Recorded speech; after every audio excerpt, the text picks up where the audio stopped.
Student, good evening. So metrology में हम लोग 5th यूनिट पढ़ रहे थे, that is measurement of screw thread.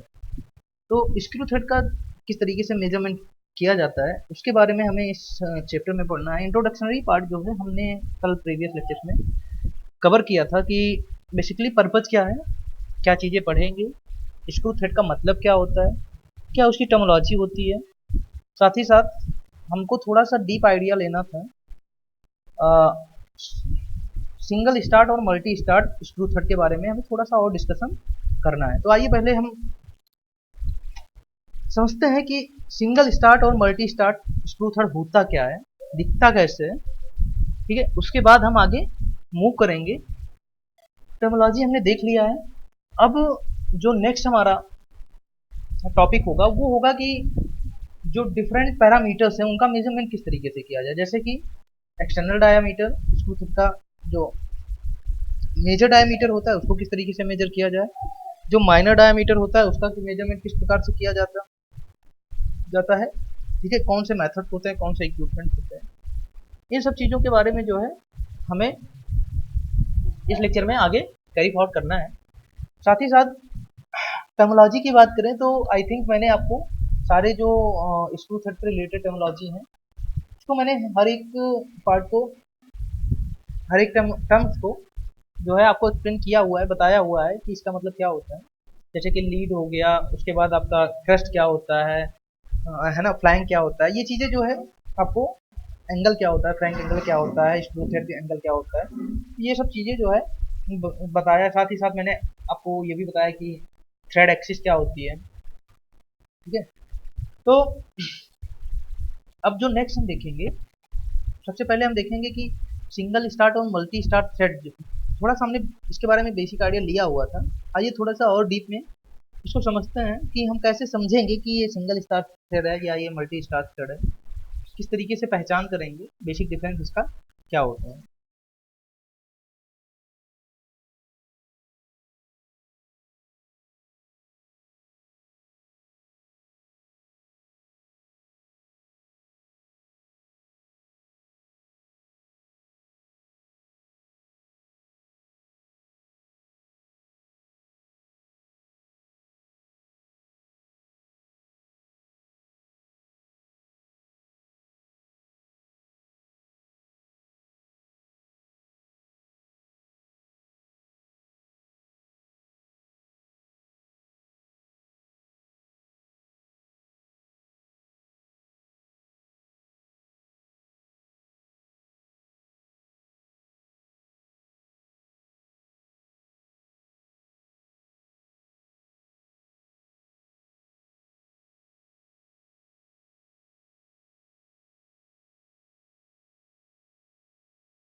चलिए, आई थिंक आपको आवाज़ क्लियर नहीं आ रही होगी। चलिए मैं फिर से एक बार रिपीट कर देता हूँ। देखिए क्या होता है सिंगल स्टार्ट, डबल स्टार्ट और ट्रिपल स्टार्ट थ्रेड में, कि यहाँ पे बात करें सिंगल स्टार्ट थ्रेड में, तो जो आप देख रहे होंगे एंड, जो भी आपका थ्रेडिंग पार्ट है, थ्रेड पार्ट है या सिलेंडर है, उसका अगर आप एंड देखेंगे तो एंड पे आपको केवल एक थ्रेड का स्टार्ट आपको दिखेगा, मतलब कि एक थ्रेड ही बनती नजर आएगी, है ना। चलिए आइए फिगर में देखते हैं। जैसे ये यहाँ पे है, तो जब आप इसके एंड पे नजर फेरेंगे तो यहाँ पे आपको एक थ्रेड ही स्टार्ट लेती हुई नजर आएगी, एक थ्रेड बनना स्टार्ट दिखेगी, उसके बाद एक ही थ्रेड के आपको एंड पे शुरुआत दिखेगी। यहाँ पे क्या होगा, अब चूंकि एक थ्रेड है सिंगल स्टार्ट हो जाएगा। सिंगल स्टार्ट होने के साथ साथ यहाँ पे क्या होगा, पूरे पेरीफेरी में केवल एक थ्रेड होगी, ध्यान रखिएगा। उसके अलावा ये जो पिच होगा, क्योंकि एक थ्रेड है तो पिच के बराबर ही एक बार में आप रोटेशन कराने पे आगे की तरफ मूव कर पाओगे। जितना पिच डिस्टेंस है उतना ही आप एक्सियल डिस्टेंस में आगे की तरफ मूव करके आगे बढ़ेंगे एक बार के रोटेशन में। एट द सेम टाइम अगर बात करें डबल स्टार्ट की, तो यहाँ पे आपको क्या मिलेगा, जो आप ये देख रहे हो एंड पे, तो जो भी इसका पेरीफेरी होगा इस पे आपको दो कट मिलेंगे, यानी कि दो थ्रेड स्टार्ट होती हुई आपको दिखेंगे, ठीक है। और वो पैरेलली चलेंगे, यानी कि उनके बीच का डिस्टेंस क्या होगा, चाहे उनके दो कॉन्जिक्यूटिव किसी भी थ्रेड के बीच का आप डिस्टेंस देख लीजिएगा, तो वो पिच के बराबर ही होगा, मतलब पिच तो सेम रहेगा। लेकिन जब आप मूव करोगे तो एक बार के मोमेंट में वो दोनों जो थ्रेड स्टार्ट रहेंगी एक एक रोटेशन के लिए, वो दोनों थ्रेड एक साथ आपको दो पिच के बराबर आगे की तरफ मूव करा देंगी, ठीक है, क्योंकि आप दोनों थ्रेड के अकॉर्डिंग मूव करोगे। तो अगर जब एक्सियल मूवमेंट की बात आती है डबल स्टार्ट थ्रेड में, तो आप पिच के ट्वाइस टाइम जो है एक रोटेशन में आगे की तरफ मूव करेंगे, यानी कि जो ये आपका लीड हो जाएगा वो ट्वाइस ऑफ पिच हो जाएगा। इसी प्रकार से अगर बात करें हम ट्रिपल स्टार्ट थ्रेड में, तो यहाँ पे आपको जो एंड होगा पेरीफेरी, यहाँ पे आपको एंड होती हुई या स्टार्ट होती हुई तीन जो है कट मिलेगा, यानी कि तीन थ्रेड स्टार्ट होती हुई आपको मिलेंगी। मान लीजिए पूरी पेरीफेरी पे आपको तीन कट मिला, तो मतलब कि ये यहाँ पे तीन थ्रेड होंगी, इनके बीच भी वही कंडीशन होगी कि दो तीनों के बीच जो आपका पिच होगा वो उसके वैल्यू सेम रहेगा, यानी कि पिच हमारा चेंज नहीं होगा। बट क्या होगा कि जब भी आप रोटेशन कराओगे इनका, तो एक बार के ही रोटेशन में ये तीनों जो पिच होंगे उनके बराबर जो है डिस्टेंस ट्रेवल करेगा। यानी कि बात करेंगे लीड की, तो लीड हमारा क्या होगा, तो तीन टाइम हो जाएगा पिच का, है ना। आई होप आपको समझ में आया होगा। तो नहीं आया होगा तो अभी चलिए थोड़ा सा और आपको बताते हैं। अगर आपको कोई भी ड्राइंग दे दी जाए, जैसे आपने ईडी पढ़ा होगा सब्जेक्ट, तो वहाँ पे अगर आपको ड्राइंग दी जाती है और कहा जाता है कि ये थ्रेड बनाइए, तो आपको कैसे पता चला गया ये सिंगल स्टार्ट थ्रेड है, डबल स्टार्ट थ्रेड है या मल्टी स्टार्ट थ्रेड है। तो ऐसे केस में आपको क्या करना होगा अभी बताता हूँ।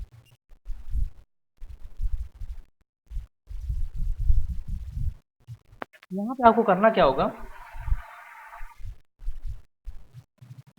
कि जैसे मान लीजिए यहाँ पे आपको दिया हुआ है, ऐसे आपको थ्रेड जो है दिया रहेगा। अब मान लीजिए उसमें जो है आपको पिच मेंशन है, ठीक है, थ्रेड की पिच आपको मेंशन है, तो जो उसका साइड व्यू होगा यहाँ बगल में, ठीक है, साइड व्यू में अगर ये एक हाफ सर्कल और बना रहेगा इस तरीके से, तो ये जो होगा ये आपका सिंगल स्टार्ट थ्रेड हो जाएगा। अगर आपको इस तरीके से साइड व्यू में दिखेगा, मतलब कि ये हमारी थ्रेड जो है वो सिंगल स्टार्ट है, ठीक है। आपको देखिए कि यहाँ पे आपको पिच दी रहेगी, तो आप जैसे ही देखेंगे ये सिंगल स्टार्ट थ्रेड है, मतलब कि जो हमारा पिच है वो किसके बराबर हो जाएगा, आपके लीड के, है ना। मतलब कि जो सेंट्रल एक्सिस है, सेंट्रल एक्सिस आपके थ्रेड की या थ्रेडेड एलिमेंट की, वो क्या है, उसके अलॉन्ग जब हम इसको मूव कराएंगे, रोटेट कराएंगे, तो एक बार के रोटेशन में केवल वो पिच के बराबर एक्सियल डायरेक्शन में आगे की तरफ मूव करेगा, ठीक है। एट द सेम टाइम अगर आपकी थ्रेड बनी हुई है और आपको पिच दिया हुआ है, ठीक है, पिच यहाँ पे जो साइड व्यू है उस थ्रेड का, थ्रेडेड एलिमेंट का, वहाँ पे अगर आपको एक तो अपर हाफ सर्कल दिख रहा है और नीचे की तरफ एक लोअर हाफ सर्कल इसके अंदर दिख रहा है, तो यहाँ मतलब कि ये डबल स्टार थ्रेड है, ठीक है। क्या है? Double star thread. आपको सीधे जो है ड्राइंग देख के ही आइडिया लग जाएगा कि सिंगल स्टार्ट है या डबल स्टार्ट। इसी तरीके से अगर आपको कोई ड्राइंग दीजिए जिसमें आपको थ्रेडिंग करनी है, ठीक है, किसी भी स्क्रू पे या कोई भी एलिमेंट है, मैकेनिकल पार्ट है, इससे आपको थ्रेड करना है, ठीक है, और यहाँ पे ट्रिपल स्टार्ट दिया हुआ है, तो सिंपली जो है आपको जो साइड व्यू दिया रहेगा वहाँ पे क्या होगा कि इंटरनली क्या होगा, आपको इस तरीके से 3 सर्कल दिखेंगे, ठीक है, ऐसे। तो मतलब कि अगर यहाँ पे एक जो साइड व्यू होता है, अगर साइड व्यू में आपको जो डायमीटर रिप्रेजेंट करने वाला सर्किल होता है उसके अंदर अगर एक सर्किल दिखता है, मतलब कि सिंगल स्टार्ट है। अगर उसके अंदर आपको दो हाफ सर्किल दिखते हैं तो यहाँ पे डबल स्टार्ट होगा, ठीक है। अगर आपको 3 सर्किल मिलते हैं तो क्या होगा? ट्रिपल स्टार्ट होगा। तो इस तरीके से जो है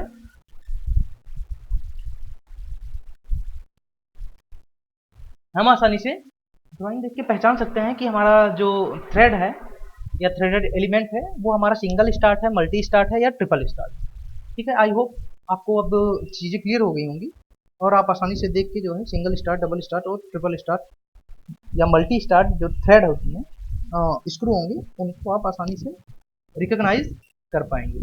चलिए अब हम नेक्स्ट टॉपिक पे अपने मूव करते हैं। तो कल हम जो है हमने टर्मिनोलॉजी देखी थी, इंट्रोडक्शन पार्ट देखा था कि क्या हमें यहाँ पे पढ़ना है, क्या मतलब होता है, स्क्रू थ्रेड क्या होता है, ठीक है, कहाँ पे इस्तेमाल होता है, कितने टाइप का स्क्रू थ्रेड होता है। अगर उसकी भी बात करें तो हमने एक में देखा था ब्रिटिश स्टैंडर्ड में, उसके अलावा बटरस देखा था, उसके बाद स्क्वायर थ्रेड देखा था, बी थ्रेड देखा था, ठीक है।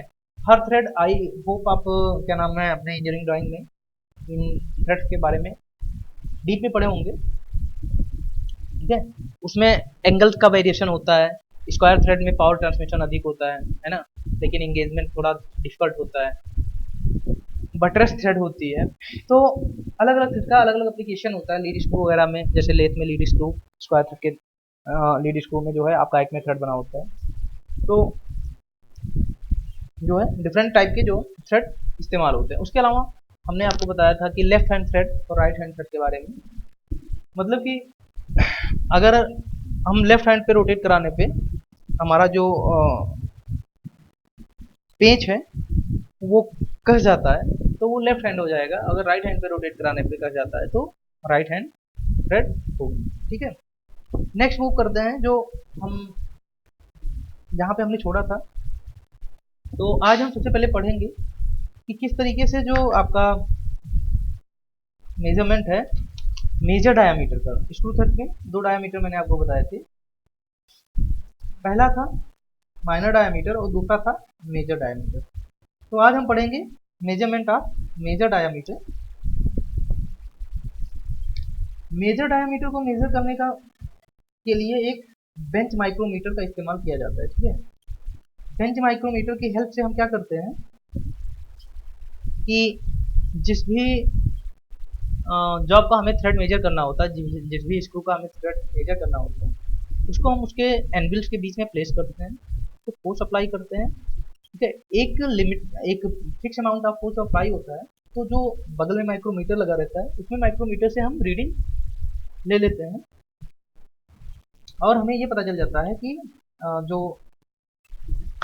थ्रेड है, ठीक है, उसका एक्सटर्नल डायमीटर कितना है। अब बात करें जो स्क्रू थ्रेड माइक्रोमीटर होता है, उसकी हेल्प से हम बहुत आसानी से जो एक्सटर्नल डायमीटर्स होती हैं या मेजर डायमीटर उनको मेजर कर सकते हैं।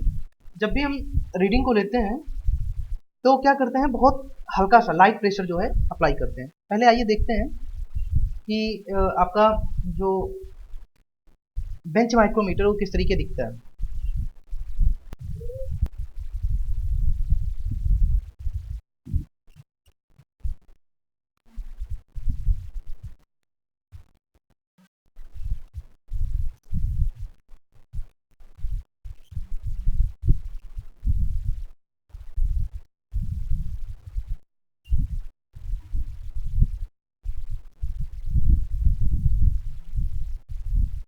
तो ये जो है आपको एक लाइन डायग्राम है बेंच माइक्रोमीटर का। यहाँ पे क्या होता है, एक ये इंडिकेटर लगा होता है जिसको आप बोलते हैं फ्लूडिशियल फिड्यूशियल इंडिकेटर, ठीक है। उसके अलावा ये जो होते हैं ये तो सपोर्ट होते हैं जो आपके क्या नाम है एनविल को सपोर्ट करने के लिए बनाए जाते हैं। यहाँ पे एक बॉक्स होता है, बॉक्स में आपके दो एनविल लगे होते हैं। एक एनविल क्या होता है, इस इंडिकेटर से जुड़ा होता है, और दूसरा एनविल क्या होता है, माइक्रोमीटर से जुड़ा होता है। हम जिस ऑब्जेक्ट का हमें थ्रेड मेजर करना होता है उसको हम इन दोनों एनविल के बीच में प्लेस करते हैं। प्लेस करने के बाद हल्का सा प्रेशर अप्लाई करते हैं इस फिड्यूशियल, और प्रेशर अप्लाई करने के बाद जो रीडिंग्स होती है उसको हम यहाँ पे पढ़ लेते हैं। आइए लाइन डायग्राम के अलावा आपको जो है हम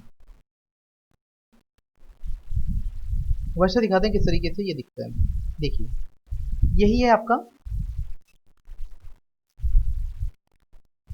बेंच माइक्रोमीटर, ठीक है। अब देखिए ये आपका हो गया इंडिकेटर, ये जो है यहाँ पे आपका माइक्रोमीटर बना होता है, ये दो एनविल लगे होते हैं, ठीक है। और यहाँ से हम क्या करते हैं, ये बॉक्स होता है जिसमें हम रिक्वायर्ड प्रेशर को जो भी थ्रेड मेजरमेंट के लिए होता है ऑब्जेक्ट उस पर अप्लाई करते हैं। और वो प्रेशर किस पे अप्लाई होता है, ये जब इतना प्रेशर अप्लाई करते हैं कि जो ये एनविल्स हैं वो जाके आपके क्रस्ट में, जो थ्रेड की क्रस्ट होती है यानी कि एक्सटर्नल पोर्शन, उसको जाके टच कर दें, लेकिन जो उसका प्रोफाइल है उसको खराब ना करें। एक सेट मिनिमम प्रेशर होता है, उतना ही प्रेशर जो है अप्लाई करते हैं। अब बात करें अगर वर्किंग की,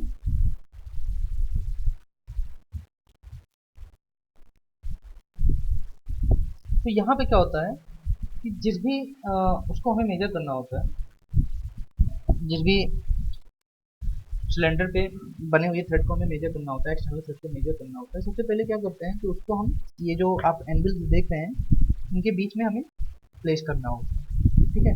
प्लेस करने के बाद ये जो इंडिकेटर होता है फ्लूडिशियल इंडिकेटर, इसका सबसे बढ़िया एडवांटेज ये होता है कि ये रिक्वायर्ड प्रेशर को, जो भी मिनिमम रिक्वायर्ड प्रेशर होगा उसको अप्लाई करेगा, क्योंकि अगर हम प्रेशर ज़्यादा अप्लाई करेंगे तो हमारा जो एनविल्स होंगे वो डिफॉर्म हो जाएंगे, फिर रीडिंग्स जो है हमारी वो सही नहीं आएंगी, ठीक है। तो ऐसे में क्या करता है ये फ्लूडिशियल इंडिकेटर जो है हमें प्रेशर को बताता है कि कितना प्रेशर जो है थ्रेड पे अप्लाई किया गया है, और इससे हम आसानी से मिनिमम प्रेशर जो भी रिक्वायर्ड होता है उसको इस पर अप्लाई करते हैं। और उसके बाद जो है जो रीडिंग्स होती है उसको यहाँ पर लगे जो माइक्रोमीटर होता है उस माइक्रोमीटर में हम रीड कर लेते हैं। माइक्रोमीटर में क्या होता है कि एक मुख्य स्पेंडल पर गोल यानी कि सर्कुलर जो है पैमाना लगा रहता है, जिससे क्या नाम है रीडिंग को आसानी से आप पा सकते हैं।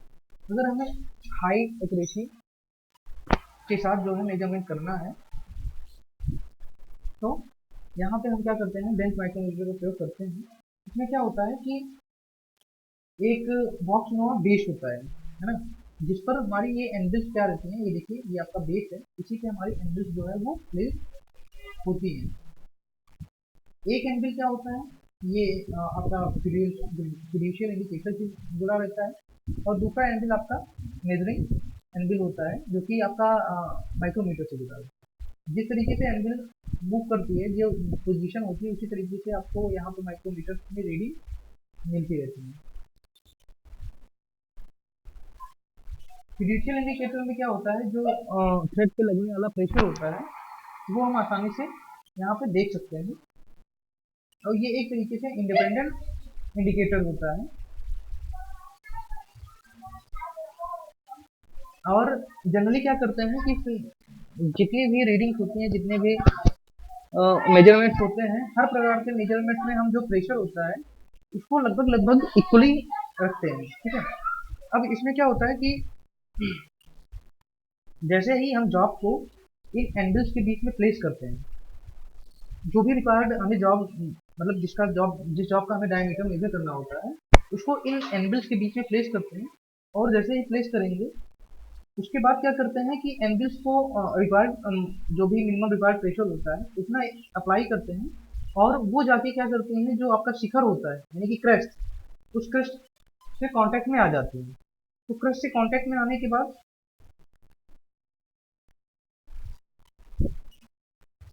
हम तब तक एडजस्टमेंट माइक्रोमीटर के थ्रू करते हैं जब तक कि जो ये इंडिकेटर यहाँ पे बना हुआ है, ये क्या होता है, सामान्य अपनी जो उसकी सामान्य पोजीशन होती है वहाँ पे ना आ जाए। मतलब कि हमने प्लेस किया, प्लेस करने के बाद रिक्वायर्ड प्रेशर अप्लाई किया, अप्लाई करने के बाद हम यहाँ से क्या करते हैं, माइक्रोमीटर से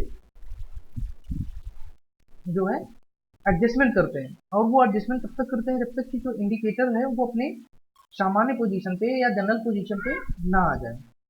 जब यह जनरल पोजीशन पे आ जाएगा, यानी कि ये पोजीशन क्या होगी कि रिक्वायर्ड मिनिमम प्रेशर जो आपके थ्रेड पे अप्लाई हो रहा है उसको रिप्रेजेंट करेगी। ठीक है, फिर इस कंडीशन में क्या होता है कि हम जो माइक्रोमीटर्स में रीडिंग है उसको रीडिंग नोट डाउन कर लेते हैं, और वही जो होता है इस थ्रेड का, जो एक्सटर्नल थ्रेड होती है उसका जो है डायमीटर होता है। अगर बात करें, जो प्रेशर होता है वो क्या नाम है, थ्रेड से इक्वली डिस्ट्रीब्यूट होता है। ऐसा नहीं है कि अलग अलग प्रेशर या कहीं हाई कहीं लो प्रेशर पड़ जाए, सब पर इक्वली जो है प्रेशर वो इम्प्लीमेंट होता है, तथा जो थ्रेड की पिच होती है उसको भी किसी तरीके से हार्म या इफेक्ट नहीं पहुंचता है। इसके अलावा जो आपका ये बेंच माइक्रोमीटर होता है इसको हम एज अ कंपरेटर भी इस्तेमाल करते हैं। ठीक है, अब कंपरेटर का काम क्या होता है, कंपरेटर का काम क्या होता है कि एक रेफरेंस जो है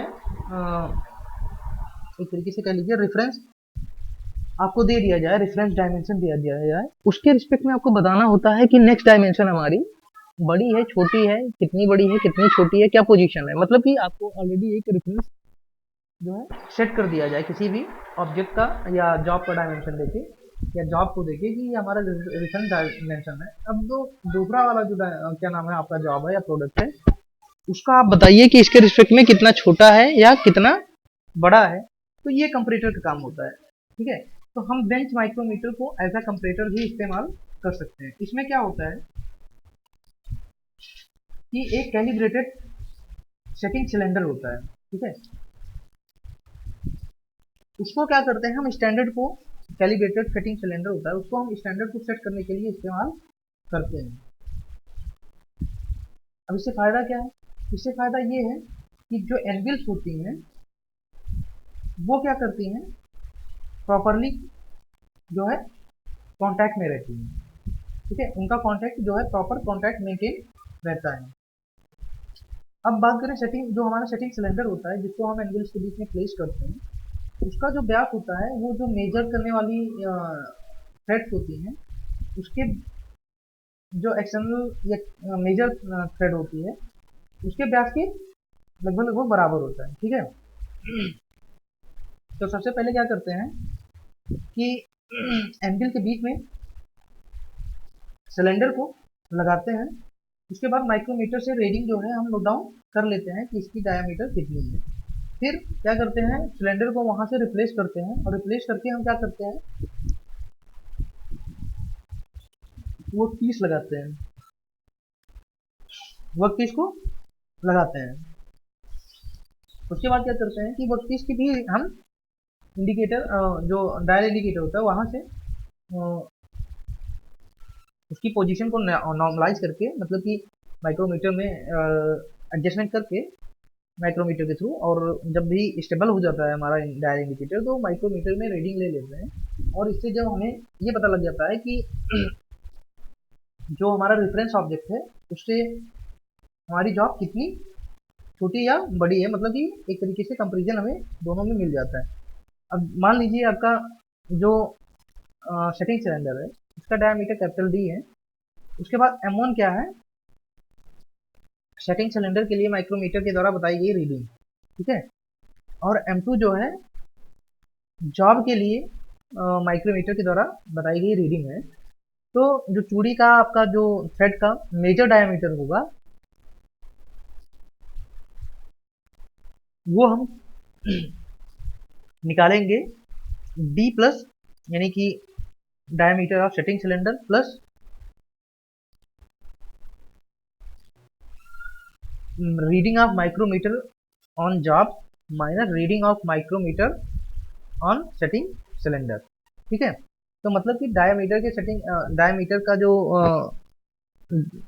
सॉरी जो सेटिंग सिलेंडर का डायमीटर होगा उससे हम क्या करेंगे, जॉब का या माइक्रोमीटर की जो रीडिंग है जॉब के लिए उसको ऐड करके और उसमें से क्या करेंगे, सेटिंग सिलेंडर के लिए जो माइक्रोमीटर की रीडिंग है उसको हम रिड्यूस कर देंगे। तो हमें जो एक्सटर्नल डाया है या आप कह लीजिए मेजर डाया है वो आसानी से पता लग जाएगी।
इसी तरीके से जो क्या नाम है एक्सटर्नल थ्रेड होती हैं, अगर उनका हमें माइनर डायमीटर मेजर करना है तो उसको मापने के लिए हम छोटे छोटे जो स्टील के बी शेप के टुकड़े होते हैं उनका इस्तेमाल करते हैं।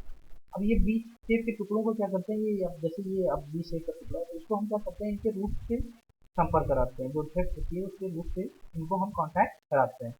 अब जो इन ट्रायंगुलर शेप के ये जो टुकड़े होते हैं इनका जो एंगल होता है वो इंक्लूडेड एंगल से क्या होता है, हमेशा कम होता है, मतलब कई साइज के टुकड़े होते हैं तो एंगल इनका जो है थ्रेड के इंक्लूडेड एंगल से हमेशा की कम ही रखा जाता है। ठीक है, इनको जो इनका व्यास होता है उसको मेजर करने के लिए हम एक डायमीटर मेजरिंग मशीन का इस्तेमाल करते हैं। तो जॉब क्या होता है, जो जिसका हमें डायमीटर मेजर करना होता है, उस जॉब को हम इस मशीन के सेंटर्स के बीच में प्लेस करते हैं।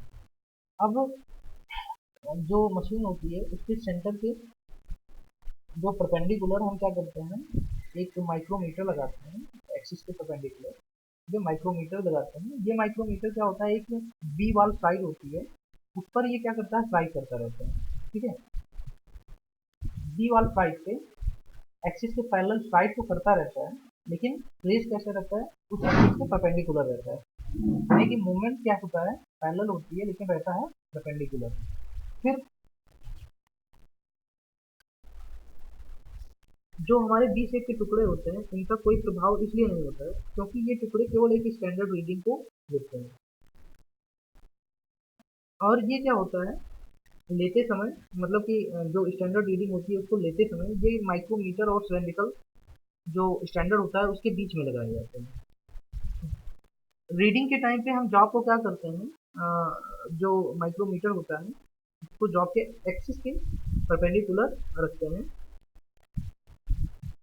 और जो बी टुकड़े होते हैं उनको स्क्रू के दोनों साइड इस तरह लगाया जाता है कि जो माइक्रोमीटर्स हैं उनके सरफेस को वो कट करती रहे। ठीक है, तो अब क्या होगा, जब माइक्रोमीटर आगे की तरफ बढ़ेगा तो तब हम रीडिंग तब लेंगे जब डायल इंडिकेटर हमारा क्या करेगा, सामान्य स्थिति जो है या शून्य जो शून्य जीरो कंडीशन वो शो करेगा। जैसे ही हम क्या नाम है उसको जो आपके बी शेप के टुकड़े होते हैं उनको जैसे ही आगे की तरफ हम पैरेलल डायरेक्शन में मूव कराते हैं तो यहाँ पे क्या होता है कि जो इंडिकेटर होता है अगर उसकी पोजीशन शून्य आ गई तो उसकी उसकी जो रीडिंग है उसको हम नोट डाउन कर लेते हैं और वो हमारी रीडिंग हो जाती है। अब इस तरीके से जो एक आपका स्टैंडर्ड या मानक सिलेंडर होता है उसको लगाया जाता है जिसका व्यास, इस जो स्टैंडर्ड सिलेंडर का व्यास होता है वो हमारा लघु व्यास के जो माइनर डाया होता है एक्सटर्नल थ्रेड का उसके बराबर होता है, और उसकी जो है हम क्या करते हैं, जो मानक सिलेंडर होता है उसकी भी रीडिंग ले लेते हैं। तो अगर मान लीजिए कि बी से जो बी आपका टुकड़ा होता है उसको लगाकर सिलेंडर के लिए जो रीडिंग है, मानक सिलेंडर की जो रीडिंग है वो M1 है और थ्रेड के लिए जो रीडिंग है वो M2 है। मानक सिलेंडर का डायमीटर मान लीजिए कैपिटल D है, तो जो माइनर डायमीटर होगा वो मानक सिलेंडर का diameter that is capital D plus जो थ्रेड के लिए रीडिंग होगी M2 माइनस क्या कर देंगे, जो हमारी सिलेंड्रिकल 20 टुकड़ा लगा के हम सिलेंडर मानक सिलेंडर के लिए जो रीडिंग हमारी आती है दैट इज M1। तो हमें इस तरीके से D plus M2 minus M1 करके हमें मेजर डायमीटर और माइनर डायमीटर लघु व्यास जो है मिल जाएगा। अब बात करें कि ये जो मेथड है ये कौन से क्या नाम है थ्रेड्स के लिए ज़्यादा उपयोगी है। तो ये जो मेथड है ये आपका विदवेट थ्रेड और जो आपका बीए थ्रेड होती है, ठीक है, ब्रिटिश स्टैंडर्ड, उनके लिए ही ये थ्रेड ज़्यादा मतलब कि यूजफुल है।